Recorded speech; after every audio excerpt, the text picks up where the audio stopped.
yule mkuu anayemiliki wilaya hiyo yuko ndani ya kamtu. Mtu huyo sio lazima awe mkuu wa wilaya. Kuna kamtu ambaye kenye hakaachi kumshauri mkuu wa wilaya, usifanye hivi ndugu yangu, fanya hivi, fanya hivi. Ukigombana kenyewe unahama wilaya. Sasa unamkuta mkuu wa wilaya au mkuu wa mkoa au kiongozi wa kampuni, mamlaka ya Mungu hana na ya shetani hana. Mimi nakushauri kama humtaki Yesu, nenda kwa waganga, kwa sababu huwezi kusimama bila mamlaka ya kiroho ya kukusimamisha. Na lazima ukichagua mamlaka ya Mungu ya kusimamisha, ujitoe kwenye hiyo mamlaka completely, yani usubmit kwayo, yani uwe kabisa, yani ni teja la mamlaka hiyo.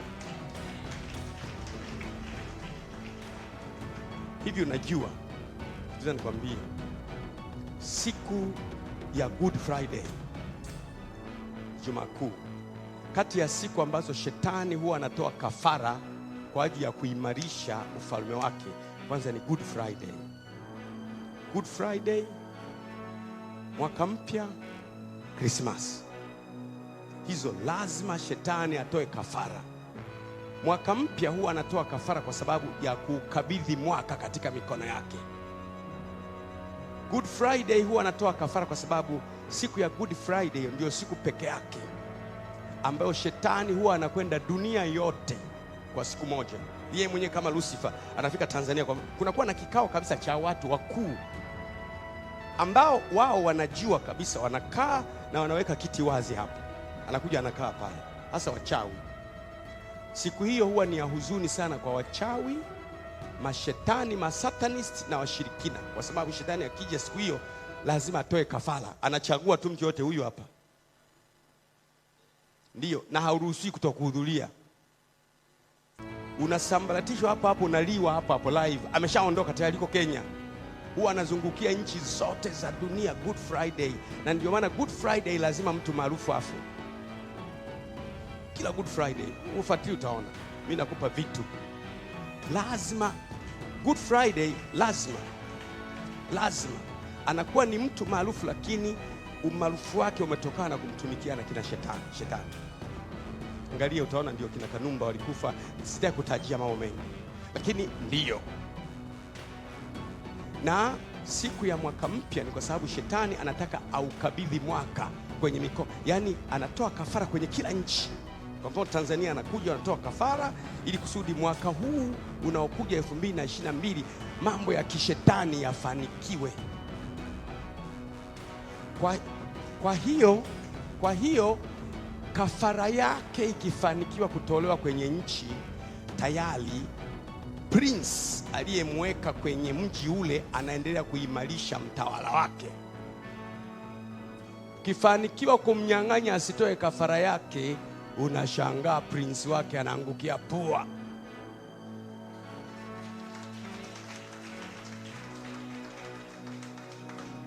Iko hizo nchi zote duniani, secular countries.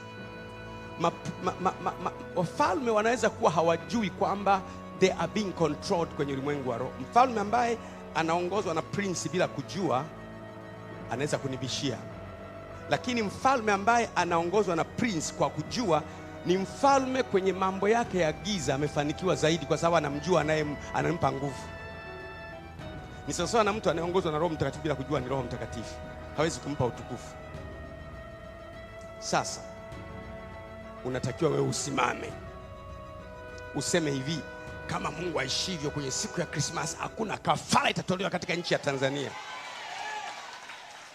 Lakini sio tu kwamba, na ndio maana unaonaga siku ya Christmas washerati sana, uovu sana. Siku ya mwaka mpya washerati sana, siku ya Pasaka washerati sana. Unajiuliza, hii siku si ya Mungu na wanaofanya haya ni Wakristo? Kafara zito imetolewa. Hakuna anayeweza kusimama isipokuwa amesimamishwa na mamlaka ya rohoni. Unaniona mimi hapa? Iko mamlaka imenisimamisha. Na wewe pale, na wewe pia iko mamlaka imekusimamisha. Lakini ni mamlaka ya level gani?